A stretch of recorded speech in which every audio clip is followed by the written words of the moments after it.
if you're interested in mentality while pushing yourself to excellence and a growth from childhood to professional football and the transition afterwards, then this episode is for you. Thank you, Priya, for all your support. Without you, episodes like this wouldn't be possible. Welcome back. Welcome back, Ari. Another week goes by, another episode being filmed. How you doing? I'm doing great. I think that this is really starting to manifest itself into a large project. And, we talk to each other about viewership, about numbers going up, stonks go up, stuff like that. But you did a really good job of reminding me that we should just be proud of the fact that we're creating a passion project and that we are happy with the work that we're doing. And I would like to let you know that I'm really proud of us, and I'm proud of the fact that we continue to show up and get these amazing people to share with us and share with the world what it is they've gone through and their hopes and visions for their own futures. And it's really cool.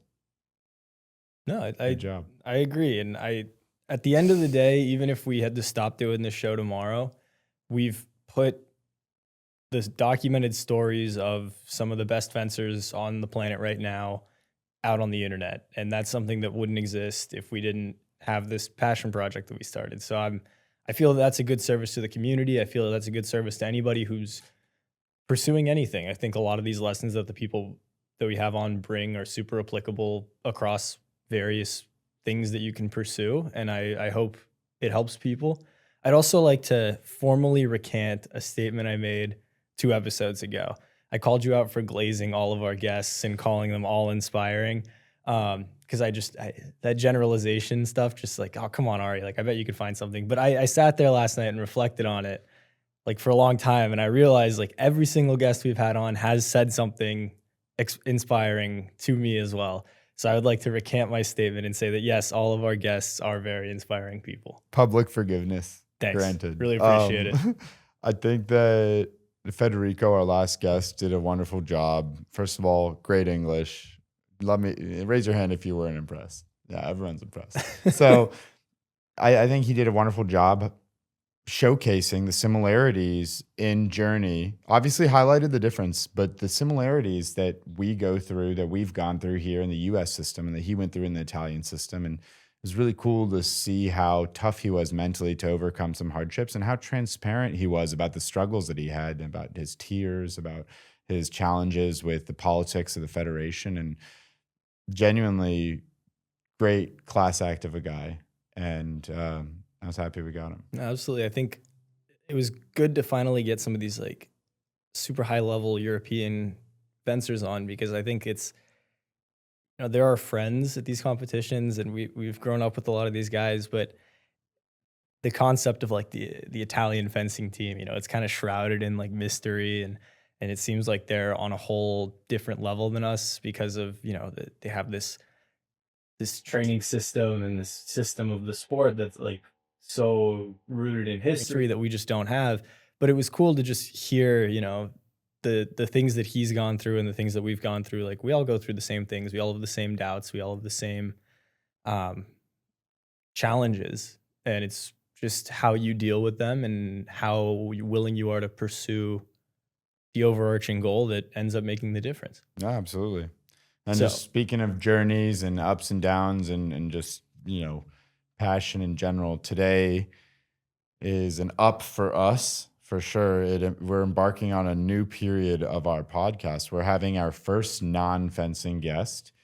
And I think that kind of doesn't conclude a chapter, because we're going to continue to have fencing guests. We're going to continue to bring on champions, but we're starting to branch out more into our network and talk to other people who we believe embody passion really well and growth and want to do more with the experience that they've had and impact other people. And I think that's another, mission for us. And I think that without further ado, I'm going to introduce our guests, and then we'll get rolling. Go for it. So we mentioned non-fencing guests. This is a big deal. We are a fencing podcast, and we're bringing in another athlete, a great athlete who did not fence. and is a former football player.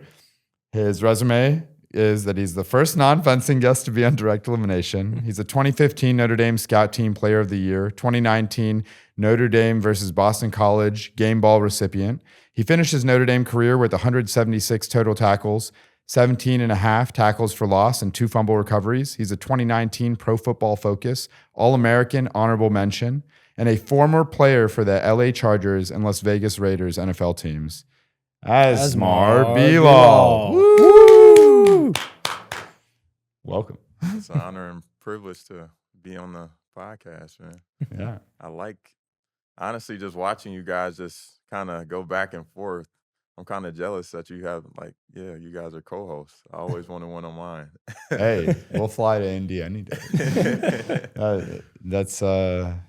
That's true. I forgot to list on your resume. We're going to bring it up later, obviously, but Asmar, you also host a podcast of your own. So this is we could plug it right now. What's it called? Yeah, for sure. My podcast is called Secure Tomorrows. Yeah. And I guess before we jump into your journey, or actually, no, let's jump into the journey. We'll get to the Secured Tomorrows part. It's a very key piece of this interview. But yeah. All right. So we like to start it off just sort of initially to give the viewers, who are you? Where are you from? Why fencing? Just kidding. How'd you get into football? What was your sort of early journey like? And just, it's easy to just tell your story and just go through the journey from when you started, and we'll just sort of go through it and ask you some questions along the way. All right, that's an intimidating question. You could keep it short too. You could go just the beginning, where you are from, like tell us a little bit about yourself and how you got started, and then we'll massage out the other parts. All right, for sure. Also, right, it's a privilege to be the first feature outside of fencing. But so who am I? Right. So Asmar Bilal. I'm from Indianapolis, Indiana. I went to the University of Notre Dame, played football there as an athlete, as you mentioned. I also played football in the NFL. Right. So you named the 2 teams already. But yeah, what questions exactly do you want to know? How'd you get started with football, man? How did I get started? How'd you find it? Yeah, so football, honestly, I can't even pinpoint the exact moment in which I found football. I know for me, so I grew up with an older brother. His name's Isaiah. He was 3 years older than me. And we grew up and we played sports. So football was one of those sports we played in the backyard. We played in parking lots. And he was the one that kind of gave me the inspiration to play football. Just watching him start it off, and then I also played alongside him. But I would say my brother. My brother introduced me to the game, and he's the reason I continue playing. That's awesome. Yeah. Was there a specific age where you went from just playing with your brother to doing a more formalized football education and like maybe a school team or after school team type of situation? Yeah, I mean, so it was me and my brother playing, but we also played with other people in the neighborhood and stuff as well. Of course. But we did play. So my first time playing formally was I want to say I was in 5th grade from Brookside Park, right? I don't know if you're from Indianapolis, you might know it, but Brookside Park, they had a league. That's when I first started. I actually started off as a tight end. Okay. I know I played linebacker, but I started off as a tight end, played numerous positions throughout my time at Brookside. But, you're young, so you can kind of play whatever. I mean, less stakes. But I played there, and then I also carried that on. So I played through middle school and then through high school, and that's where it got more serious and intense. That's when I start amassing scholarships to play at the university level, and then it just continued on. Yeah. So what's that process like, sort of going from, I'm playing this, I'm in junior high school or I'm in high school, and, I now have prospects. What's that sort of transition like? How do you, because when we look at fencing, right, a lot of people have this dream of going to the Olympics, and somehow because fencing is such a small sport, that feels like a way more clear path than going to the NFL, right? Because there's so fewer people doing it, it feels more tangible to me. How do you sort of make that decision of like, I'm going to take this very seriously. I'm going to try and, go the distance with it. We call it the all-in moment per se. The For all-in the moment. fencers that we talked to, we say like, was there a moment where you like decided to go all in? Is the transition from I'm just doing this to like I really want to do this. I want to be the best at this. I want to push myself to be the best at this.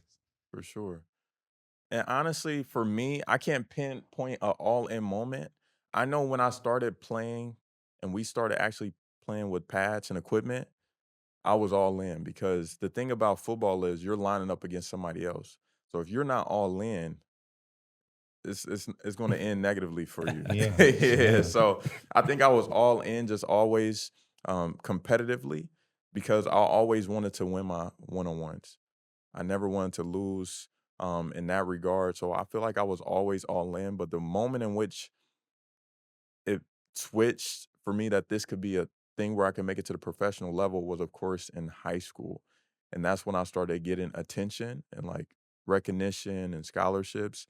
And that's when I realized that this could be something life changing for myself. But at the very beginning, it was fun. It was high spirited. It was competitiveness. We have fun doing it. Like we loved going out, throwing the ball around, having fun, and then also playing um, in the formal leagues. I don't know, it was fun. But it got more serious in high school. High school was still fun, but once you transition through the different levels, such as college and the professionals, the game does change. There are some small subtleties that make it different than just being in the backyard playing. Yeah, absolutely. And we noticed the same thing on the fencing side with like, you start with just the joy of the game. It's the thing that you do after school that you use to escape from whatever reality you're having, whether it's too much classwork or trouble at home or you just find it fun. It's just the joy of the game is what gets people going. And then as you get into the higher levels, especially for us, because for us, it's not a job in the same way that it becomes for many football players. For us, it's this passion project, but many people still feel just obligated to do it. And we're trying to remind ourselves and the listeners, like this is something that you choose to do and how to redefine fun and that enjoyment. Because at a certain point, like you highlighted, that changes. And it's definitely sad, I think, for all athletes, right? Because like the joy that brings you to something, the longer you can keep it alive, the more value you could potentially get from it for yourself. Yeah. Um, so I guess with the, football being behind you now as a player, have you gotten a chance to like play with your brother or like friends in a more casual setting and enjoy it, like a touch football or something? Yeah, so Like revive the joy. yeah, so I mean, not exactly. I myself, once the game was over for me, I haven't played it. Mhm, I work at camps and stuff, mhm, so I help out with a lot of camps. So through camps, I'm naturally maybe throwing the ball around or mhm, coaching right the youth to perform certain drills. But in those moments, it's fun. It's not like when I was behind the lines playing mhm. myself, but I see the joy that it has on that, and I think the game of football itself has a lot to teach. So I like still being involved in the game, just coaching it from that aspect, doing camps and things. Yeah, absolutely. No, that's good. Giving back and being involved in that way, even when you've hung up the cleats, like that's important, and I think it helps. I don't know, the soul, I guess. Like Yeah, that love that you've had for the sport helps you continue that. yeah. Um, I guess you touched on how the game changes in college and at the pro level. What was like your mentality with that? What changed in how you approached training or competing to then level up? Because I think that's a thing that we see a lot for people who are competing is at various levels of the sport, like you have to be changing and leveling up. So how did your approach to the game change as the stakes got higher? Yeah, great question. I think for me, the thing that kept consistent was, and you're speaking of mindset, my mindset in it was always to be the best, right? As a competitor, I think you always go into it wanting to win. So I knew for me, I wanted to win, right? I wanted to come in, I wanted to play, I wanted to start. And that was my mindset the whole time. However, at the different levels of the game, it's just more to learn. It's a learning curve. So I think at the collegiate level, one of the biggest things was it's no longer just me as a linebacker having the running back, and that was my only assignment. Now I have to learn different defenses, different schemes. So it's also a learning that has to take place. Like a lot of people just think like you go out there and play, but it's so much to it. There's so many different play calls. There's so many different schemes and stuff that we run. And I think that was the biggest transition for me was like learning the game now. It was like it was fun before. You're just playing, you're just being athletic, you're just running, being fast and enjoying it that way. But now you have to actually learn the game Yeah. because now coaches' livelihood is on the line, right? These coaches do this for a living and they're going to put out the best players because it reflects how they look as well. Right. So we're not just going to put you out here because you're passionate about the game and you love the game, right?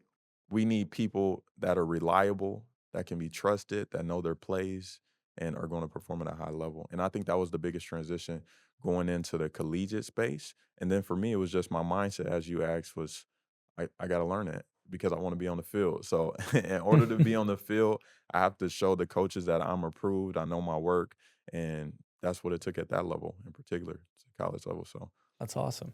It's funny, like the parallels that between fencing and football. Like, I know it sounds ridiculous, but just like I think it might have been because of who we had as a coach at Notre Dame, but it felt like a very similar transition where, before you're just kind of like doing this sport, right? And you're just trying to be fast, learn a lot of things and like execute them. But then once we got into college, it felt like we started to learn the game, like understand why you're doing certain things and how you can do them more appropriate times or more efficiently. And that, I guess, for me at least, like I felt that same transition in college of just like I'm learning the game instead of I'm just like throwing myself at this. Well, this not only thing. that, I think Cedric in particular, I think men's epee at Notre Dame probably relates to the football team the most of any fencing squad like out there because our coach ran it as much like a structured team as possible where it was the same. If he didn't have confidence that you were going and doing your homework and studying up and trying to improve yourself outside of the gym and improve yourself, with other opportunities and show that you're knowledgeable, show that you're reliable, show that you can win, all this stuff, he wasn't going to fence you. And it's an individual sport. So before college, you're used to sign, and after college, you sign up for a tournament, you go, you compete. In college, all of a sudden, you're training like your life depends on it for a chance to step in once, and that's your opportunity. And again, the stakes are way higher for football, and you got 80,000 people watching you live in person. We and maybe you got got another like 80 million plus watching you on TV. We got like 80. Let's see insane. But still, the idea of how the coach is running that, and you have limited opportunities, and you have to become a student at a different level than what you're used to is something that we can definitely see in ourselves. But it's interesting to hear about for football too, because I mean, it's safe to say that in football, it's the same. It's not always the most talented person. It's not always the most athletic person. It's not always the smartest person that gets there. It's like some combination of all that and the hard work. And sometimes the most hardworking person doesn't get there, right? You have to find like this crazy optimization of working hard, working smart, being resourceful, and just finding that sweet spot. And that's I'm sure I'm speaking as though I know, but I'm sure that that's kind of how it was for y'all, right? yeah, for sure. I mean, talent in itself isn't going to get you the role. Yeah. Right? It's holistic. It's being able to deal with adversity, right? Being able to reset, right? Being tempered, being reliable, being trustworthy. All these things are necessary in order for you to be trusted to be placed in that position. So Yeah. it's a lot of training other than just you're a great athlete, Yeah. you're a great talent. Like you have to be a great ball player as well, Yeah. and that comes with a lot. Yeah, that's true. So was there a specific so you described this all-in mentality and all-in moment that you had. or a few moments that kind of define these transitional periods. Was there or is there some type of, I'm going to say one more thing before I ask the question, sorry. And now you're still engaged with the sport, but from a teaching perspective and giving back, paying it forward. Was there a specific spark for that fire, that passion outside of just like, or maybe it is just the game is fun and you love the game, but like it, what about football or you know, glued you two together? Like what sparks that fire, that passion that you have for the game or had for the game while you were playing? Yeah, for sure. I think a lot of times the spark or the purpose for sports, especially, and I'm just going to speak to like my community. Mhm. A lot of African Americans or blacks, they use this vehicle as a way to give to their family, to take care of their families, to get out of their neighborhoods or environments. And I think for me and myself, that became that's what my purpose was. It was to be able to get out of my situation, to overcome it so that I can make it. Because that's what it is. The most players get into football because they understand that that is a profession that's going to get me out. Right. So that's kind of what they say, get me out. So I think that's what it was for me, truthfully, as well. Like it started off fun, but I realized this is a vehicle that could set me free, set my family free. Right. A lot of the positions, whether that's being an artist, a rapper, a football player, these are the professions that are highlighted within our communities. So I think that's what it turned into for me. It was like, yo, this is a way that I can actually, right, do something special for my family and for my children and children's children. Yeah. Yeah, so that's kind of what it was. I mean, unfortunately, I didn't get those $1 million contracts, but of course, I learned a lot along the way, and it did put me in a greater place that I was financially than where I was, where I come from. Yeah. And, it's interesting, I think that right there is a huge distinction between fencing and football, where most of the community for fencing, it's still, a lot of kids nowadays are getting into it for future prospects, but a lot of it is just like get into college, that college opportunity. But since there is no direct, fencing will make you and amount of dollars, that passion to keep pushing in college starts to fade a little bit. But it's still the same where it's like, nobody in my family's been to, an Ivy League school or a top school, whatever. I'm getting pushed so I can get into that university and then from there change my life. So it's that part is similar, but then the rest of it is it's not as altruistic. We're not thinking about our future family or generations, the generations behind us. It's very ego based, I would say. Yeah. And that's a huge distinction. It's interesting to hear your purpose and your mission to be and obviously everything is ego based. Life is ego based. But there's still some selfless component of like, look, Yeah, I can for help my sure. mom, I can help my, my family, my brother, my, whatever. For us, it's like, yeah, I'd like to win because it would be cool. Yeah, no, for sure. I mean, I think. Unless you disagree. I mean, Were you no, rooting for I your agree. parents? No, I agree to like 90% of what you said, but I Yeah. think it's, at least for me, like it was still an opportunity to escape a situation, not because it was, bad in any way. I'm not going to pretend like, my childhood was super rough or anything, but I came from like a very small town and it was a way to escape that small town and like experience other places and other cities and provide myself opportunities to then, go be somewhere else in the world. And so I think for, some people it is an opportunity, fencing at least, like an opportunity to No, go it is and for all like people. It was an yeah. opportunity for me too. No, I'm to just just saying go it's like and see and less do more. selfless. Yeah, no, it's less selfless because I'm not getting mom and dad a house with Yeah. my knack With the- checks. with Yeah. the direct elimination sponsorship money. But no, that's really important to No, highlight. no, it's beautiful to hear. Like you put it very well. I think you articulated it very well. Like it's a something you hear, but I think you sort of gave a level of detail to it that was really beautiful and like I enjoyed listening to that. And of course, that isn't the same for every player. There's players that come in at different, levels, Yeah. right? Some people may come in and their parents already got a house, but you see oftentimes you see players getting, oh, I just got my mother a house, or I just did this Yeah. for my family, and that's typically what it is. But of course, there's players that get into the game just because they love the sport itself, Yeah. right? It may not be that monetary gain or what they can necessarily. It may just be for themselves, Yeah. right? To make it, be famous, to be a celebrity, Yeah. whatever it is, because I mean that all comes with it too. That's cool. Depending But it's on not their how interview. far. It's yours. Okay, and we talking about me today, Yeah. so let's. No, that is true though. That is true, and it's important to highlight that too. Like not every football player is coming from the same place. Nobody's like everyone's coming from unique experiences. I have a question coming up, but do you have anything? No, go for it. What's your question? So I guess now we're starting to get into a bit of your journey a bit more. So we highlighted some of your accomplishments at Notre Dame. That's where our paths crossed for the first time. I believe it was summer 2017. We were in an accounting class together. Yep. Eddie Holmes, baby.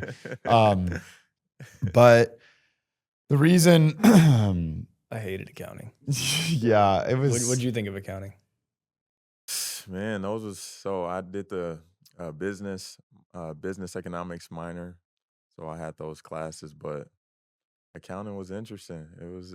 Didn't you just have like a head trauma right before we took the class? Like you. Wow, you Correct. remember that? Dude. I didn't realize that the head trauma was at that moment, that period of time. Yeah. But I did have a head trauma Yeah. at the University of Notre Dame. The head trauma might have contributed to forgetting that the. Never mind. Yeah. No, but it was honestly, it probably did, but. Yeah, I can't really remember accounting that well. I think I got an A-. So I hope so, dude. We worked. I think it was in Knott Hall. It was like us. Oh, it was Red Door. Yeah, I don't remember who else was in the class. It was maybe Liam Eichenberg or something. We would study in that room. Anyways, that's where our paths first crossed. And from Notre Dame, you established yourself as one of the key players on that team by the time that you left, one of the leaders as you grew into your role.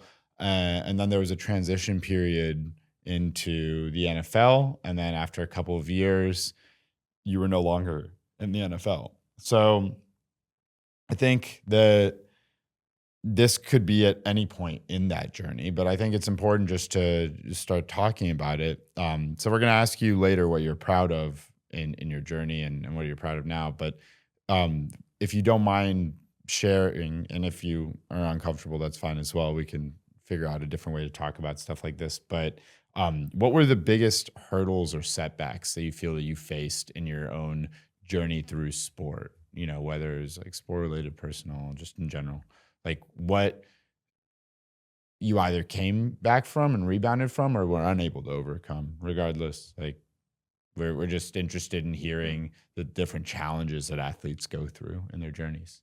Yeah, so setbacks for me, I don't know why this feels like a challenging question. I really didn't have too many setbacks. Like throughout my experience at the University of Notre Dame, really it was just having to deal with like curbing your ego, right? Coming into the University of Notre Dame as like a 4-star athlete after receiving all the recognition and awards in high school, you realize once you get to the University of Notre Dame at this level, you're not the best player anymore. So curbing my ego in that regard is like, yo, you have to deal with not being the number one guy and learn from this and grow so that you can get to that place. And I think that's tough for a lot of athletes that don't come in and start playing right away. I wouldn't say necessarily it was a setback, but that was something that I can remember vividly that was distasteful to me at first. But I mean, it just ignites you to work harder, to do more, to learn more, and to grow. But other than that, throughout college, it was good. When I played professionally, I had some injuries. I will call those setbacks. I think a lot of times when people think of setbacks, typically a lot of times they are injuries. So for me, in my experience, so when I played with the Chargers, well, let's go back. Another setback. So we had COVID. So Mhm. during COVID, it was different for that profession. Well, all around the world, things was different, right? We Mhm. had masks on. It was a lot of setbacks going on. But for me, I didn't have a pro day that year, so I wasn't able to showcase like so it's pro day. Just for the viewers, if they don't know, I know this is a fencing No, this is a Yeah, very yeah. good fencing call on your podcast, part. right? This is an This is incredibly good. good call. Yeah, Yeah. for sure. So there's a combine. So there's an NFL combine that happens every year where selected men, right, on the teams come to showcase their, you know, their speed, their ability to speak to the different coaches, Strength and their stuff. strength, Yeah. things like that. So you'll see like bench press where they have to bench a certain amount of numbers. Will they max out on it?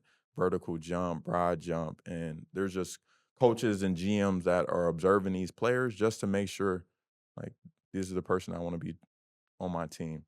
So they have that, and then outside of combine, each university, each college has a pro day, which is the same thing. However, certain coaches and GMs come to spectate the players that they want to see.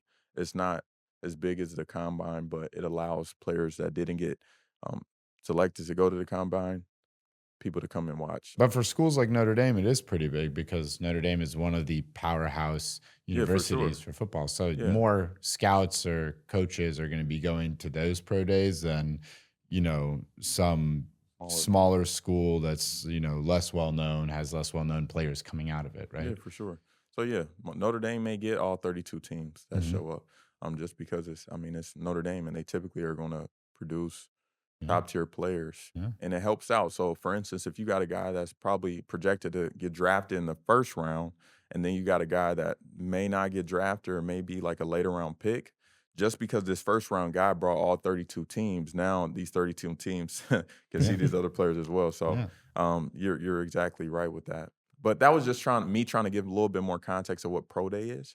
So my year we didn't have pro day just because we couldn't even be 6 feet apart, Yeah. from each other. So things was different. So I always felt like I never really got to showcase like my speed. They look at certain like your strength and stuff, and I think I would have performed well. But I went undrafted that year, Mhm.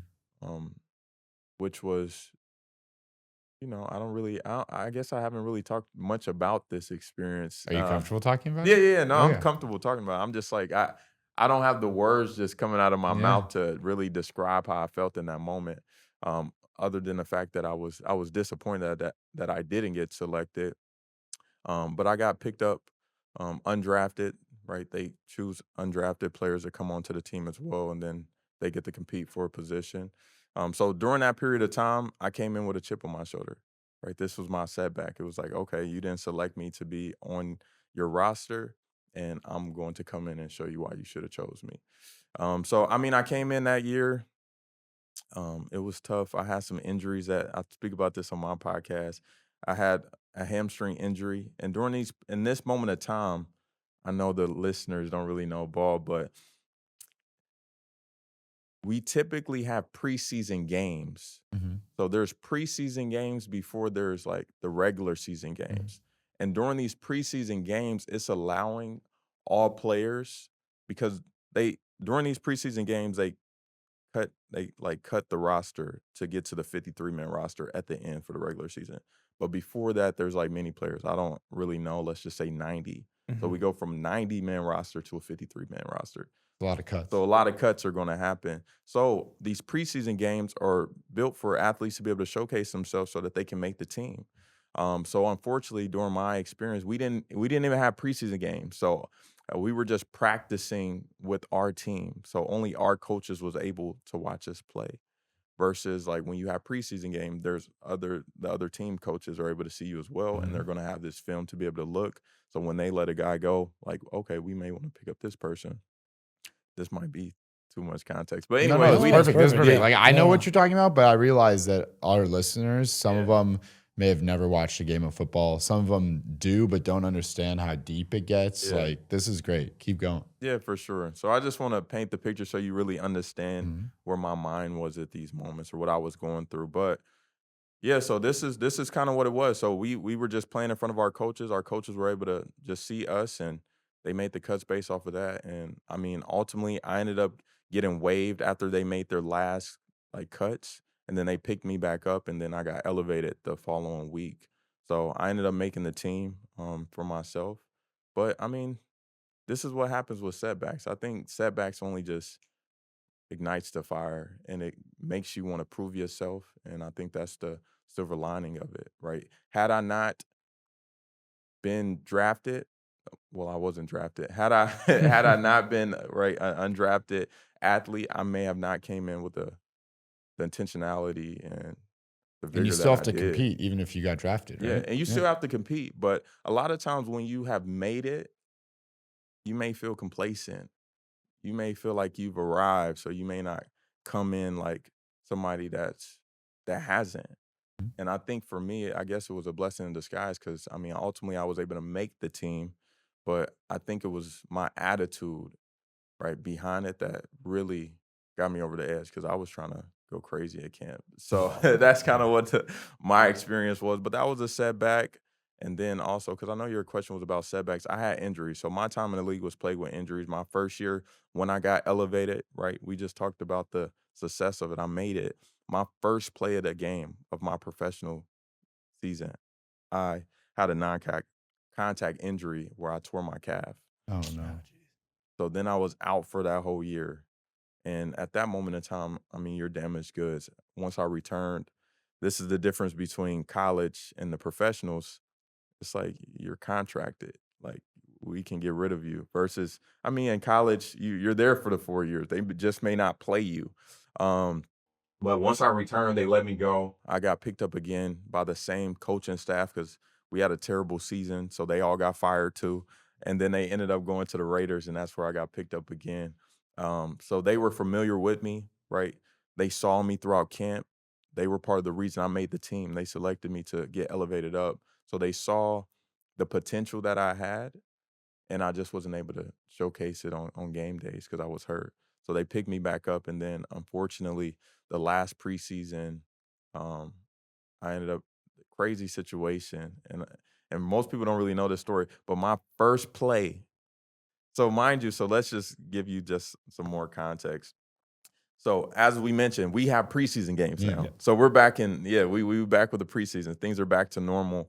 And after the last preseason, this is when the big cuts happen. Yeah. But mind you, along the way, they're still having cuts. So people are getting cut, they're getting cut. So I made it to the last preseason game and I'm starting this game. So I'm the starting linebacker.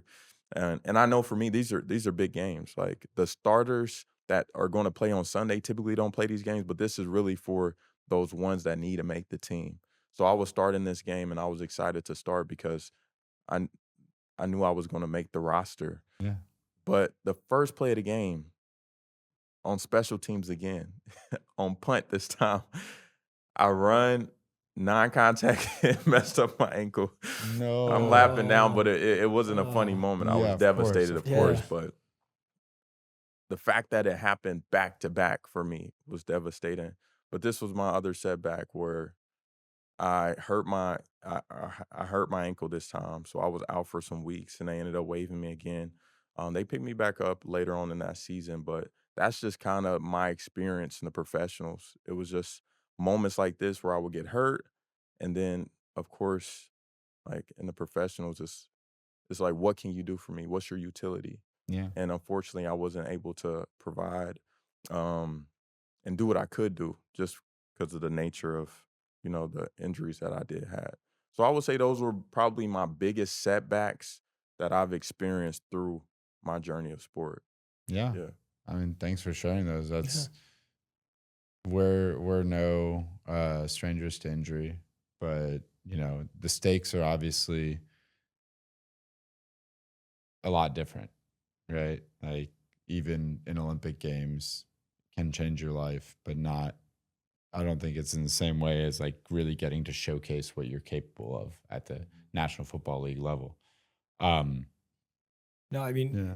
so when you touched on setbacks being a good driving force because you're not where you want to be, so you have to buckle down and become what you need to be to get there, versus feeling complacent when you feel like you've made it. I remember Nikita, one of our friends who's a two-time Olympic medalist, said the Notre same Dame. thing. Yeah, another Notre Dame guy. Yeah. He said the same thing where, when his results sort of dip a little bit, that's when he feels the most motivated to really perfect his game and work very hard. Whereas when you're kind of there, you're comfortable where you're at. You're doing things right. So I think it's an important thing to highlight just across being a competitor, is that you shouldn't view setbacks in performance or in results as a definite thing. It's an opportunity to push yourself, to have that chip on your shoulder and become the athlete that you want to be and that you need to be. Yeah, truly. And honestly, and I've never said this before, but I honestly believe, now that I'm thinking about it, this is the new thought. Like, the demise of my career was the arrogance of making it and not letting the event of getting waived like drive me to do more. Because previously, when I had the setbacks, it was like, okay, I didn't get drafted. Okay, I'm gonna prove to you. Then I make it to the professional level. I have the injury. I bounce back. I get back on the team. They waive me. Whatever. I get another chance. But after I got hurt, my route then was to either go play alternatively, where I would have to play in like a USFL. These are like minor professional leagues, or like the CFL where they play in Canada. And a lot of athletes take that route so that they can put out some film so that they can get back into the league, into the NFL, the National Football League. And for me, I just felt at that moment of time like I showed myself to be approved already to myself, and I thought I was better than those other alternative leagues. I didn't want to play in those leagues because I felt like, no, I deserve to be in the NFL. And honestly, I think at that moment in time, not having that humility or drive that previous setbacks have for me was the reason that I didn't continue on. Honestly, that's my thought right now. Yeah. We're evolving. We would, Of course. thoughts change over time. It could change a week from now. Yeah, but that's a pretty transparent and I'd say, even though it just came to you, it's well thought through, right? Yeah. Like sharing experiences allows you to uncover more truths about yourself. And the amount of times I've had eureka moments like that where I say, Ari, you were too arrogant there. You lacked humility, and regardless of what you told yourself in that moment after, you didn't accomplish or did accomplish exactly what you thought you wanted, right there, had I been more grounded, had I been more perceptive, then maybe I could have gleaned more from the situation or been better in the future. But the key is this, Asmar. You had the realization right now, which means that you had it. It's not about when, you had it. So regardless of when you're having these eureka moments, you're able to allow them to build on each other regardless. And it's going to help you with whatever you're doing right now. Yeah, for sure. And just to retract, I would rather say entitled. It was a sense of entitlement, rather arrogance. Yeah. I wouldn't want to say I was arrogant, but I was entitled. I felt as if I deserved more. Yeah. And I feel confident saying that too, like having this realization, because I think most growth happens when you are humbled, Mm-hmm. right? And I kind of already spoke on that, but when situations like that happen, it forces you to do more. It forces you to grow. It forces you to pay attention to detail. It forces you to do these things that you may not have if you were already there. So if I was already on the team, I'll be good. Yeah. But I think it was that entitlement For me, that could have perhaps been the deposit in my career trip. And thanks for sharing that. But No, absolutely. What a truthfully. We hear. No. I mean, if we're admitting it, I think that's why I didn't do well in college.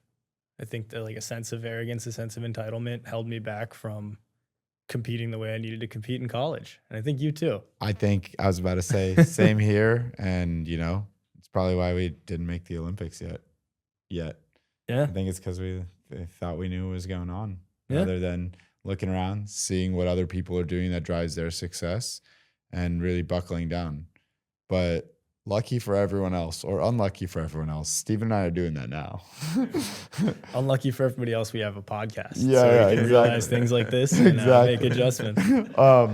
No, it's as challenging as it is to be vulnerable with yourself and with other people. I think it actually takes a huge weight off your shoulders once you do feel humbled, because you you realize that you are growing. Some people realize it and they try to fight it off. But like if you really take it in and you accept these truths about yourself and your experiences, I think it allows you to adapt, and your subconscious feels the growth. And it's almost like a relief when you hit that moment of understanding, I would say. I mean, Thing that we used to say, The University of Notre Dame, we used to say that you have to be aware before you can enhance. oh yeah. So, I mean, it I like takes that. that introspection and reflection to truly be able to look and observe and assess self so that you can grow from the learning points. I love that quote. Yeah. I'll That's just a say really it good one. again, just so that I remember it. You have to be aware so that Aware. you can enhance. Yeah. I think we're gonna whip that one out in the future. We only have a few more questions, and we are starting to wrap up on time. So before, I want to talk about the dream zone, but before that, I really do think we should talk about secured tomorrows. Yeah, I we're was still in gonna. the Well, story. that's where my questions were gonna go. Let's So, go. Rip it. so from my understanding, dealing. I mean, you'll talk about the podcast, the theme of the podcast, more about it. But what was your transition like after your pro career into what life is today? Yeah, so my transition, I mean, it was tough. I think when you play sports for so long, it becomes a part of your DNA. It becomes a part of your identity and who you see yourself to be. I mean, I played, as I mentioned, I was playing in like 5th grade. I mean, prior to that in backyard, it was probably even longer. So I was doing this thing for such a long period of time. And when you go through the university level and then a professional level, a lot of people see and recognize you for you as an athlete. They celebrate you, they applaud you, they only talk to you sometimes because of who you are. And a lot of that, yeah, shapes your psyche and how you see yourself too.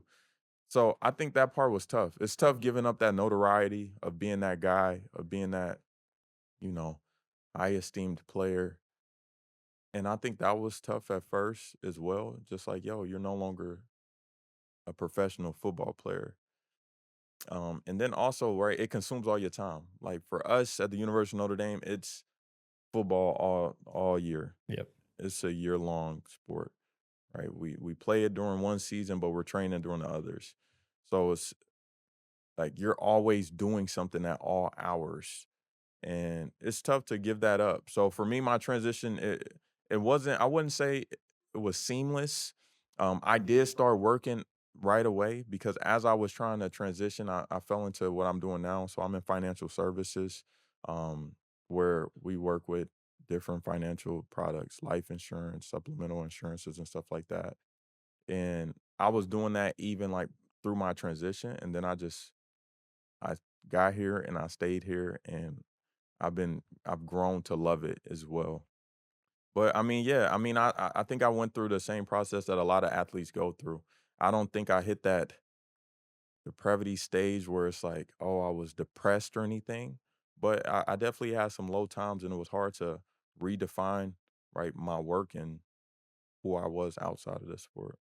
Yeah. So, because this is something that we've talked about a lot the last couple episodes, is just who are you once you strip away fencing, football, whatever that sport is, and figuring out who you are outside of that. Um, so I feel like it's a very profound thing, but I feel like it's very general. How did you sort of figure out who you were once you stripped that away? What was that process like of, just figuring out yourself and who you are without this thing that's defined you? Yeah, for sure. So for myself, I've always been a man of faith, right? A submitter to God. That's always been a part of my fabric and who I am. And I know we spoke about being selfless, but honestly, I think our purpose on earth is to be a service to other people. I do truthfully. And one of the scriptures it reads, this is old scripture, it says that a good man leaves an inheritance to his children. And then there's another scripture that reads, it says, house and wealth are inherited from fathers, but a prudent wife is from the Lord.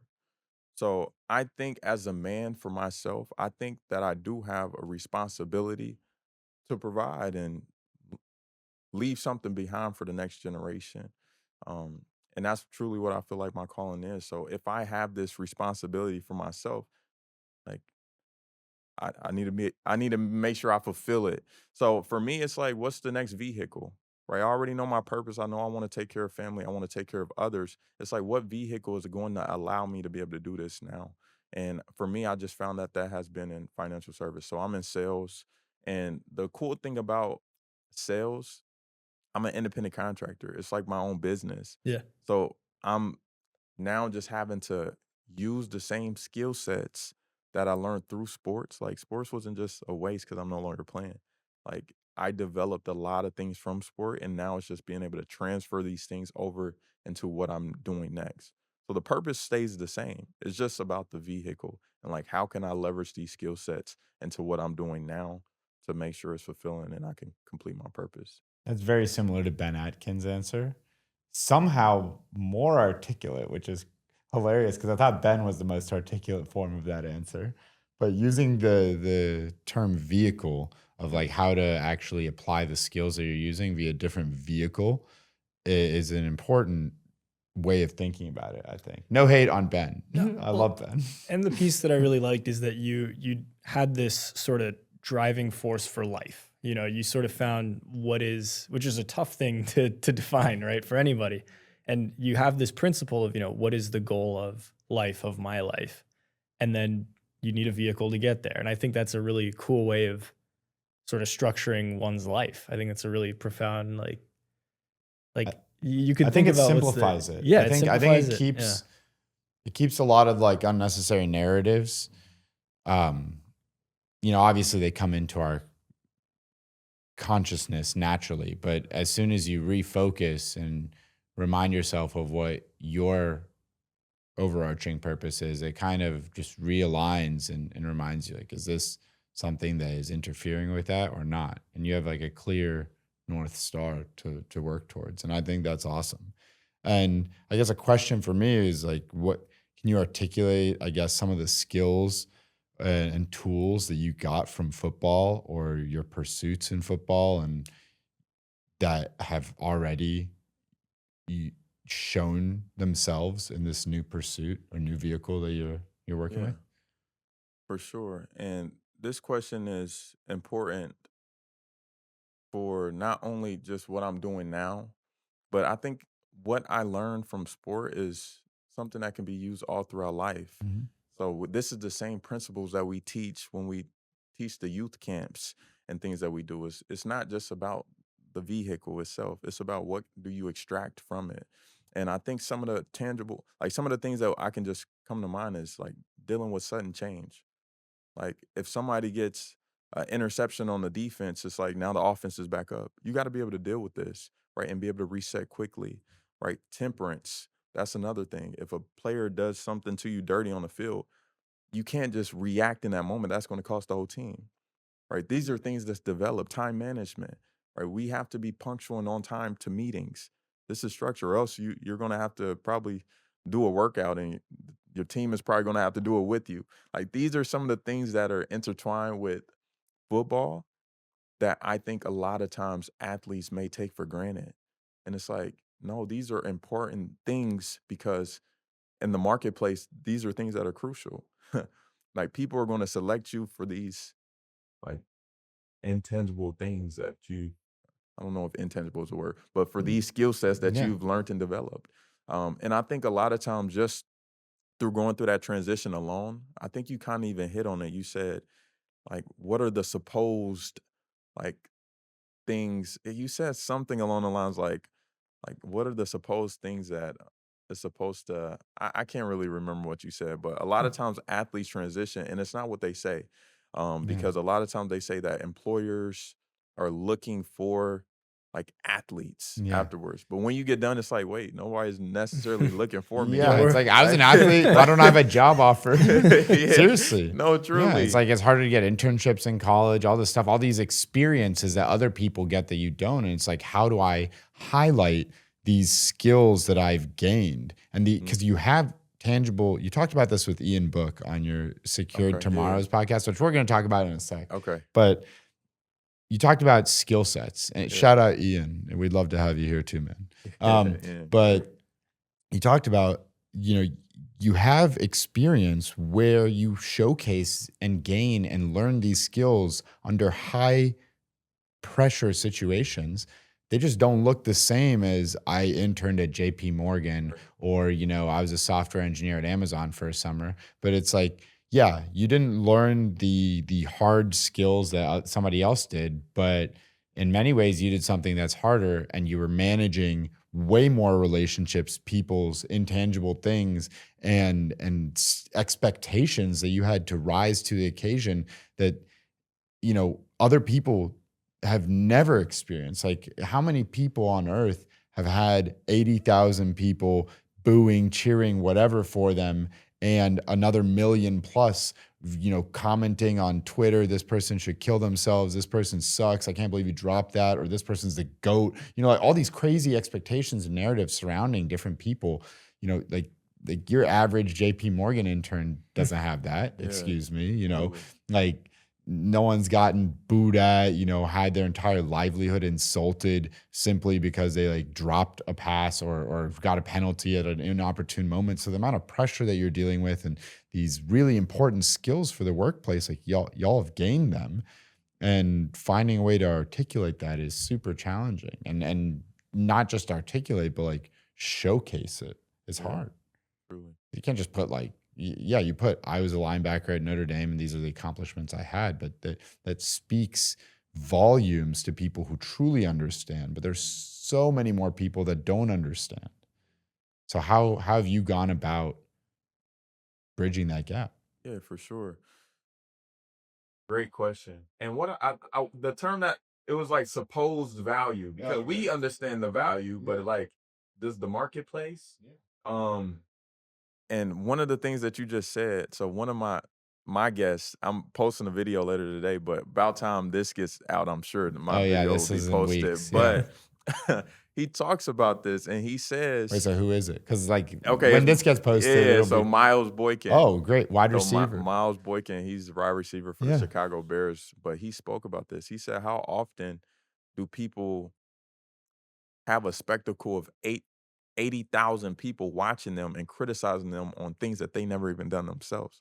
Mm-hmm. You don't find that anywhere else. Like, imagine if that happened in your profession. Yeah. Like some random person on their couch in Omaha, Nebraska is like, Steven sucks at insurance. That email was horrible. Ari, I can't believe you put that on that app. Oh my God, like kill yourself. Like literally, that's a phrase that jumps into the internet comments so often. And that's probably crazy to read for some of these athletes. So it's like, that's a human being. That is someone's child. That is like a young man. That is a young woman for, other women's sports. It's crazy. People forget that, like, and we're doing it to entertain people, right? But we're also people on the other side. And it's just, like, there's been so many comments like, get up and do it yourself. Fine, like, you come here, you do it. Facts. Do it yourself. And most people, they don't have to deal with that. Like, somebody that didn't have to go through sports and didn't have that spectacle, like, that might actually bruise that person severely. But somebody that's going through sports and had to deal with it numerous times, like, that's something of value as well. Like, how does that look in the marketplace? So these are things that are intangible things, but are very valuable in the marketplace. And one of the reasons I even started Secure Tomorrow. So Secure Tomorrows is a platform. This is my podcast, but it allows for athletes to speak their stories about navigating transitions. And one of the things that I hope to do with Secure Tomorrows, although I have that podcast, I want to create a community where there are going to be resources for athletes transitioning. Because like I can think of a few different resources that we have where they may help you create a resume or try to connect you with some alumni. But it's like, how can I form a community with all the athletes that I know in the network that I know and start providing like interviews for some people? Like, people want interviews. They want to be in front of an employer and get like at least get the chance to say the stuff that we're talking about. You understand? Yeah. So that's my hopes from it. Like, I want to use this Secure Tomorrow's platform as a way to be able to not only highlight these stories that these athletes are going through, but also provide a solution. Like, hey, we have Miles Boykin here, we have Julian Love here, we have N Book here. They're all doing different things, and like, hey, let's see if it aligns, This right? is bigger than Perhaps we can. football, Asmar. Yeah. This is bigger. This is something that fencers deal with, swimmers, basketball players, wrestlers, like every sport. I mean, Secured Tomorrows, in theory, could just be an athlete networking community where, because it's like, yeah, I didn't play football. We know that.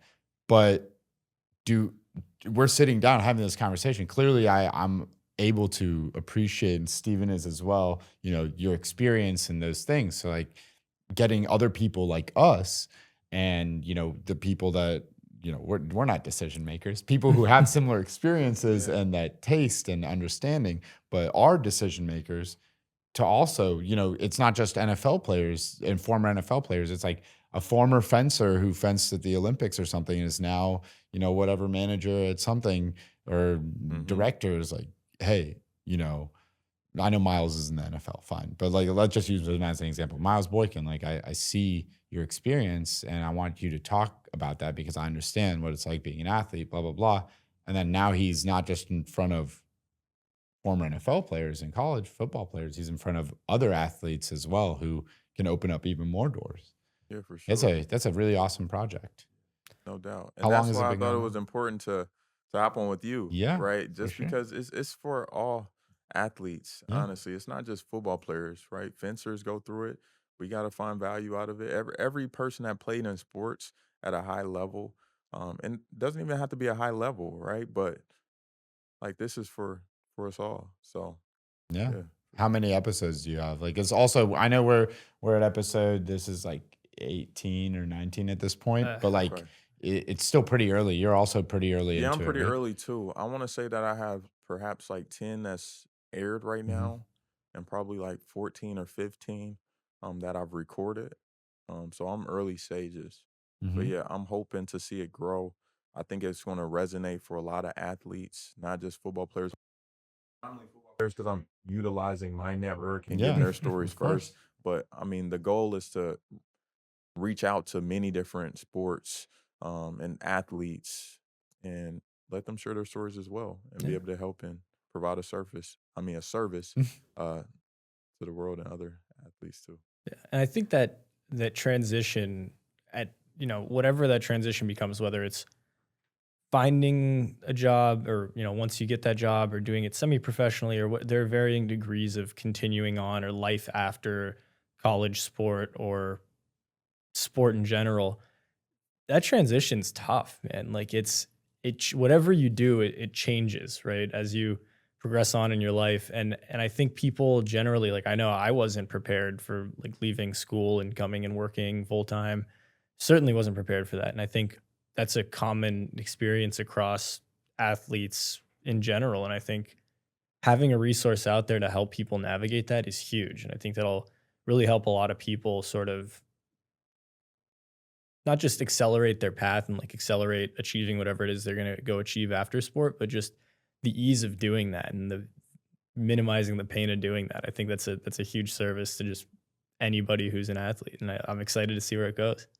Sure. And you guys are a part of the network now too. Thanks, man. Yeah, my mind started running when I started hearing, because like I obviously articulated what I thought it was, and I think I didn't fully grasp how large it could be. Like I think It's huge. no, it's huge. It's huge, and I appreciated it, but I didn't start really thinking about how interconnected it really could be as a project, and it's amazing. And I guess this brings us to the last question before we have a rapid fire round. We are going to Okay. ask you some fun rapid fire questions, but the last question would be, what are you most proud of, just in your life and your journey and whatever? We talked about setbacks, and it's really an open-ended question. What am I What most makes proud you of? what makes you say, Asmar, we did it, or I'm proud that I did this? Like, Yeah. I mean, honestly, one of my biggest accomplishments for me personally was to be able to make it to the professional level. I know only a small percent, like 1%, make it from high school to that professional level. And just my commitment to that and being able to actually achieve it and make it to a 53-man roster, that's a moment in itself that I'm proud of. Yeah. So I would say making it professionally. I think that was big, not only for myself, I think my family also, right, respected that about me as well. And that was one of my biggest accomplishments. And I think it's not just the accomplishment of making it to the NFL that's going to be the most impactful, but now the ability to share all the things that I've learned through this experience from it, I think is going to be even more. Yeah, I mean, we talked about it with Daryl and now more and more people, and it's the same thing with the NFL. Like the NFL is a longer experience, obviously, and maybe shorter, but it's like we talked to an Olympic silver medalist, and he's one of the greats of fencing, and he talked about how you go to the Olympics, you win that medal, and then it's over. Like that moment is very transient. Afterwards, you have to still find a way to be a person. You have to still come back and be a regular human being and find ways to have purpose. You find success in other things, whatnot. And so it actually becomes a lot more about not the accomplishment, but the understanding of what you actually were able to do and improve about yourself and the challenges you win. All that whole story, the under part of the iceberg, not the tip, but everything else that builds up to that culmination that really empowers you moving forward, not just the outcome. Yeah. So that is a good point. I like the iceberg analogy. Yeah. Yeah, it's true. Like they talk about that in sports psychology, like, oh, what the people see, and it's like medals, blah, blah, blah. And it's like what they don't see is under the water. And it's all the trials, tribulations, people doubting you doubting yourself, you getting overconfident, injuries, Yeah. blah, blah, blah, trauma, external factors. And it's like so much happened. And on top of that, like luck, right? Like we have to have a little bit of luck with all our hard work. And there's so many things that are in and out of our control happen to get us to, a final place. And there's so many amazing talents and hard workers and all this stuff that don't get to where you might have thought they would have gotten. And, don't judge. One of my best friends and a coach of mine, mentor, no longer coaching me, just like moved to different places, but great guy, Omar Al Jaziri, loved to say, like, do not judge early. Yeah. And that can constantly iterate on itself, because you might say, yeah, I'm not judging Steven today. It's been a week, so I can judge him now. But then that's early too if you're looking at a year. And then that's early too if you're looking at 3 years, 5 years, and it keeps expanding and the story can continue developing. So yeah, just don't judge early. Don't judge early. So real quick, do you want to do the charity plug? Yeah, I can do the charity plug. Then we'll run into it. So Absolutely. we're just gonna do a quick plug here. Look, okay, I'm interested what this is. No, so we like to, take the opportunity to just shout out different organizations in fencing that are giving back to the community and, trying to expand the sport to those who otherwise might not have the opportunity to try it and to experience it. So this is a podcast about passion. Fencing for a Purpose is a nonprofit organization founded by 3 young fencers to share their passion for fencing with communities that would otherwise be underserved by the sport. The organization is engaged with many high school fencers across the country with the intent of giving back and paying it forward with officers all over the country. They run camps for underrepresented community members, tutor international fencers in English, raise money and donate gear in order to support grassroots clubs that need funds in order to provide a better experience for fencers at those clubs. So we've put their link in our description, so go ahead and check it out and donate if you're able. So our last segment is the closest we get to fencing today. It's called one light answers. So I've got seen there are like lights that go off for when you score, and there's single light touches and double light touches. Double lights mean that you hit at the same time. You hit at the same time. You weren't fast enough to have the machine close you out. So one light answers means you were fast. You got that one light, good reflexes, everything. So the idea is we're going to ask you rapid fire questions. You got to come up with the answer on the spot. Usually they're more fencing nerd type of questions, but you're not a fencer, so we did throw in some not as much focus on fencing in these questions, so you'll be able to answer them without problems. This is probably the most I've learned about fencing. Yeah, let's go. In my lifetime. So. We're so sorry. So Steven, take it away. Who are your 2 favorite fencers? Just kidding. Hey, get right.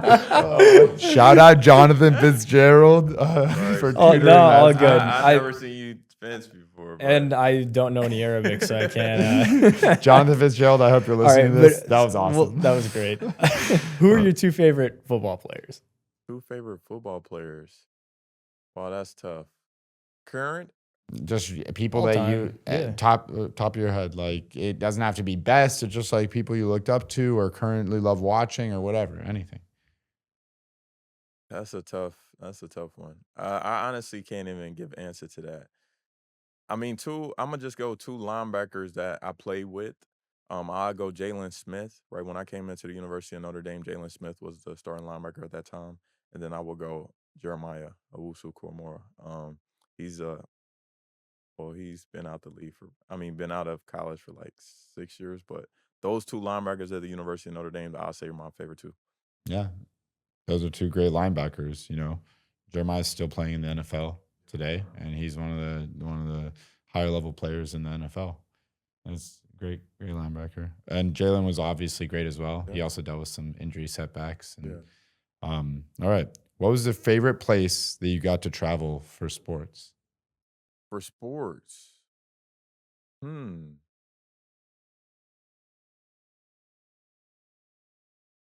don't know. I know they've been doing a lot of like games abroad now. Yeah. I never had the chance to do that, so I can't really even.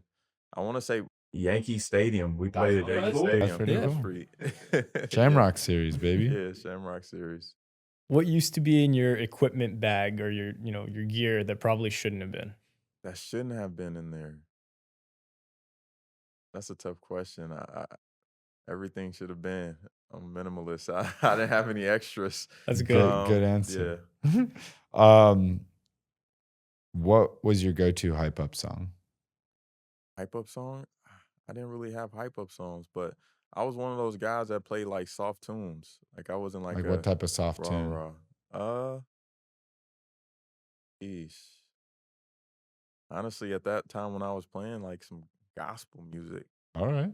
Yeah, So you're just getting your soul right before the game. Yeah, just getting the soul right, some gospel music. I like that.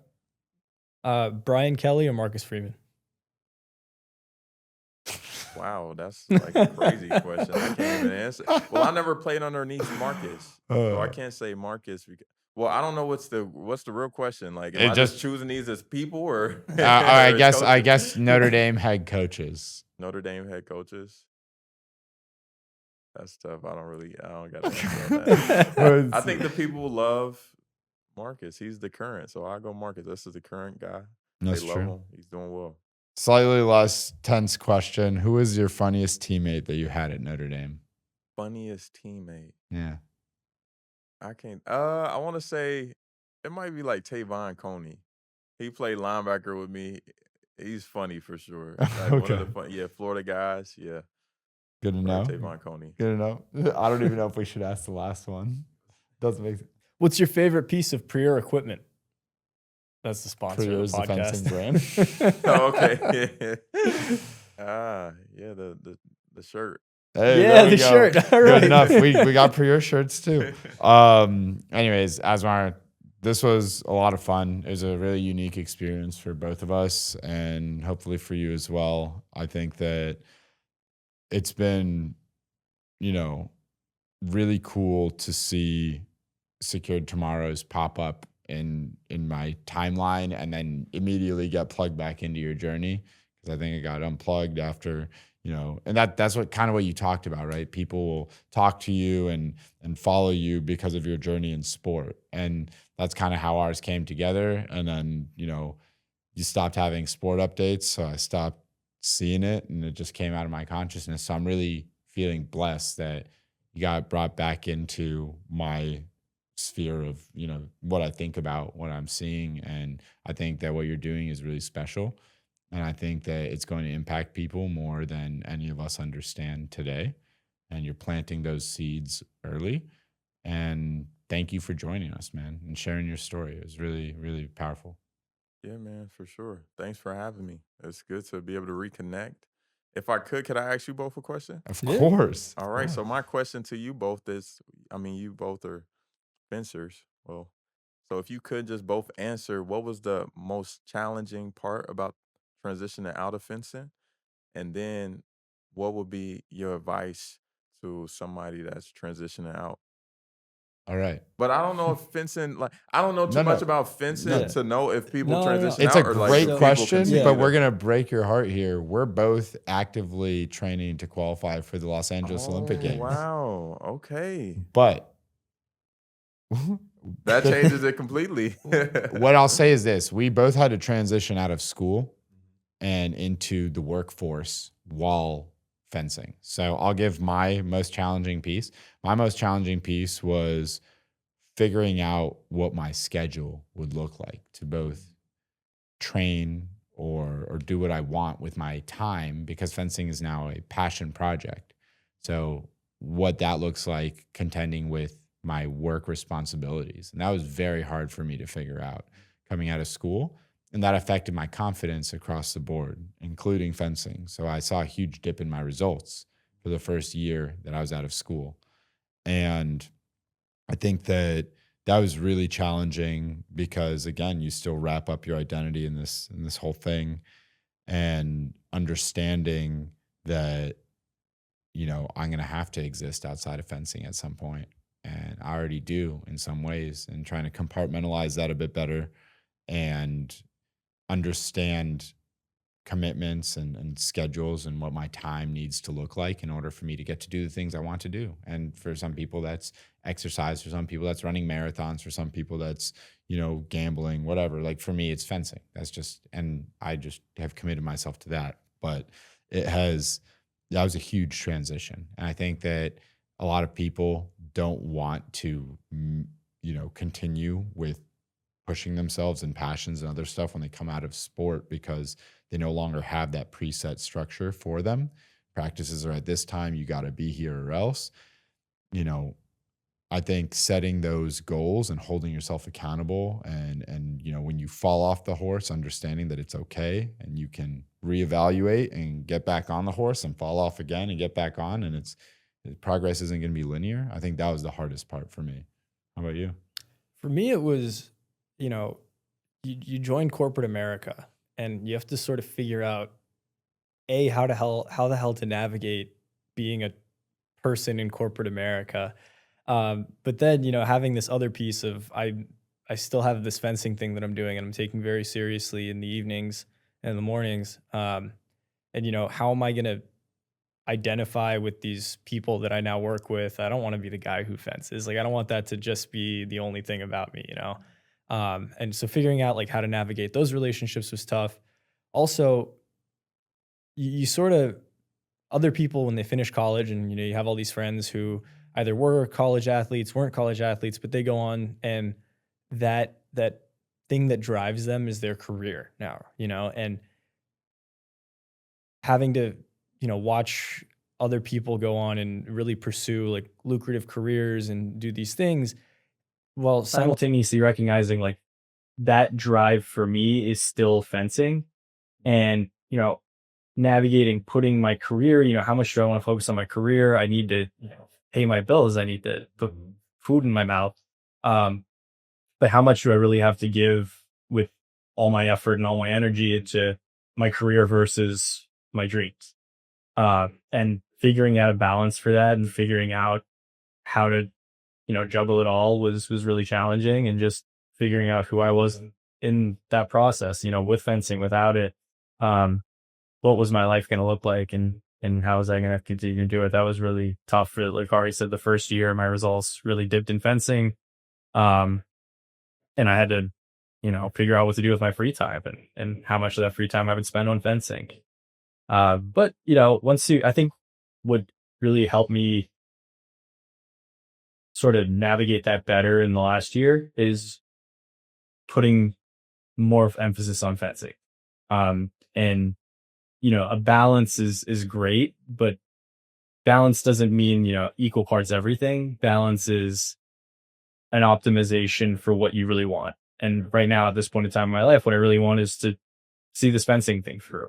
And so rather than balancing more other things, it was a balance of I need more fencing and I need less distraction. And I need to put life on hold and make some sacrifices to really pursue what I want to do. And just coming to terms with that, I think was what was hard about that transition. And I think my advice coming out of both of our things to somebody just transitioning in general to a new phase of their life, because that was really the question, right? Because especially since we did stop fencing, like the question is, what is our advice to people that are transitioning? It's like, be patient with yourself. Don't be scared to set new goals and fail. That was the whole thing you were learning about in your journey in sport. That, this quote unquote failing is just learn. You're just figuring out how to sharpen yourself and be a better version of yourself. Set those goals. And if you don't hit them, it doesn't make you anything else other than someone who's just trying to find ways to hit those new goals. Like, even if it's, how do I exercise if I'm not training for this big moment? It's like, I'm going to exercise 3 times a week. You get in the gym, you already know what to do. Okay, that's data. Now I have to plan what to do when I get to the gym. Oh, I didn't hit 3 days. I only did 2. Why? And you just analyze. You set new goals. Just keep setting new goals. Be patient with yourself, and really great things will happen regardless. Yeah, I love that. And no one says go to success. What do they say? Go to failure. Yeah. So I think failure is very important in just your natural growth. But I loved how you answered, because you start with a problem and then you can't just stay there. You got to be solution oriented. So I love both of you guys' answers, right? And I'm sure many people resonate with it, but then also you hitting on some of the things that you've learned to be solutions to these things. And Secure Tomorrows, we call it the transition playbook, because hopefully through all these stories and how people are getting through them, like, we can provide like solutions that had helped us along that way. So, absolutely. Good thanks for both of you guys. No, yeah. Thank you. Thank you so much for taking the time and coming on and telling your story, being vulnerable about it. And, just being patient with us and trying to, figure out the parallels and how the similarities, the differences between these very different sports and these very different experiences. But it was really cool to hear a lot of these common themes that we've talked about as an experience across sport, and even at the highest level of, this sport that America idolizes, America's favorite thing. And that's the goal. That's the dream for everybody is, you see these larger than life people in the NFL, and to hear the struggles that you've gone through and the unifying things across sport. It was really, really cool to hear. And thank you for sharing and taking the time to speak with us. Cheers. Yeah, cheers. It was beautiful. Beautiful conversation, man. Awesome. Our mission at Direct Elimination is to promote the growth of fencing and overall understanding of how engagement in sport can benefit your life outside of sport, how it'll help you grow, how it'll help you with your community, and just overall lessons that you can gain. So your support means everything to us here. Your likes, follows, shares, subscribes, reposts, whatever it is, keep bringing support, the feedback, and we're going to keep bringing you awesome episodes just like this one. Visit the Pre-Air USA shop, link in bio.